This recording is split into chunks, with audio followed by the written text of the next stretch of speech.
Hello friends, সবাই কেমন আছো? আশা করি ভালো আছো। আমার এই ভিডিওটা দেখে তোমাদের সবার ভালো লাগবে। এই দেখো, পেঁয়াজ কেটেছি থালায় এবং জিরে রেখেছি, রসুন আদা পেঁয়াজ সব কেটে কেটে রেখেছি। এই দেখো, আজ তো ছোটো ছোটো গোটা আলু রেখেছি কেটে, এবং মাংস এনেছি কিছুটা। আশা করি তোমাদের সবারই ভালো লাগবে। এবারের মাংসটা কিন্তু অন্যরকমভাবে রান্না করব। এই দেখো, কড়াইতে তেল গরম হয়ে আছে। একে একে সেই ছোট ছোট আলুগুলো সিদ্ধ করে রেখেছিলাম হালকা একটু। এবার তেলে দিয়ে দিয়েছি, একটু হলুদ দিয়ে দিলাম, একটু লবণ দিয়ে দিলাম।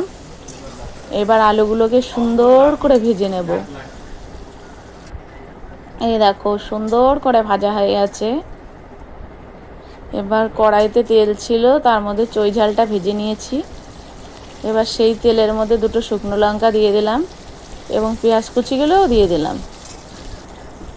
এই দেখো,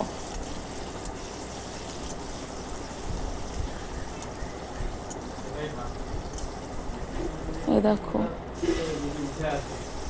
জিরেও দিয়ে দিয়েছি। এবার মশলাটা দিয়ে দিলাম। এই দেখো, মশলাটা সুন্দর কষানো। এই দেখো, কিছুটা সুন্দর হয়ে গেছে। এবার টমাটো কুচিগুলোও দিয়ে দিলাম, দুটো আস্ত রসুনও দিয়ে দিলাম, কারণ মাংসটা আজকে অন্যরকমভাবে পুরোটাই রান্না হবে। এবার হলুদ দিয়ে দিলাম, লবণও দিয়ে দিলাম। মশলাটার থেকে ভালো গন্ধ বেরিয়েছে, সুন্দর কষানো হয়েছে মশলাটা। এই দেখো, ভালো লাগবে। এবার একে একে সব মাংসগুলো দিয়ে দিলাম। এই দেখো, তোমাদের ভালোই লাগবে। অল্প মাংস এনেছি আজকে, কারণ একটা অন্যরকম রেসিপি তৈরি করছি, ওই কারণে তোমাদের ভালোই লাগবে। এই দেখো, সুন্দর হচ্ছে কষানোটা। এই দেখো,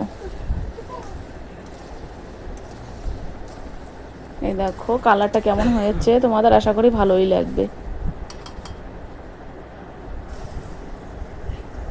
এই দেখো কেমন হয়েছে।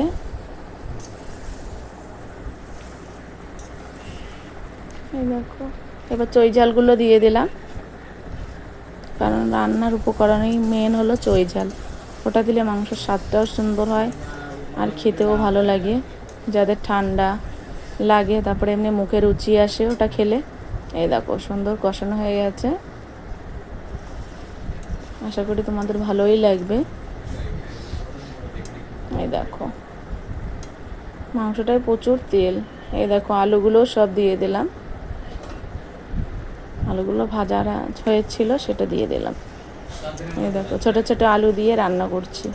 বলো তো কী রান্না করছি আজকে? আলু দিয়ে, ছোটো ছোটো আলু দিয়ে। তোমরা কি খাও বাড়িতে বলবে, ছোটো ছোটো আলু দিয়ে।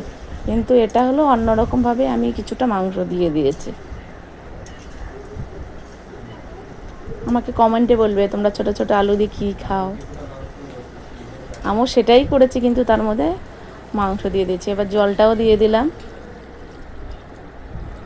এই দেখো, আশা করি তোমাদের সবারই ভালো লাগবে আমার এই রান্নাটা। এই দেখো,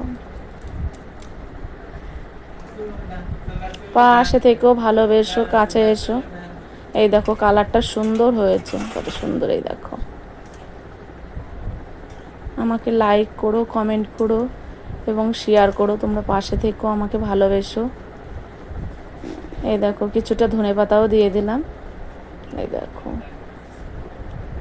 এবার মাংস আজকে হলো ম্যাগি মশলা দেবো না, সানরাইজের মিট মশলা আছে।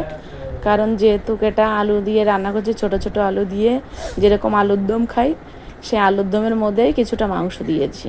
এর জন্য অন্য রকমে আজকে আলুর দমের মাংস রান্না করেছি, ছোটো ছোটো আলু দিয়ে। তোমাদের আর আশা করি ভালোই লাগবে। পাশে থেকো, ভালোবেসো, লাইক কমেন্ট করে সবাই জানিও, আমাকে শেয়ার করো আর আমাকে ভালোবেসো। টাটা, ভালো থেকো বন্ধুরা।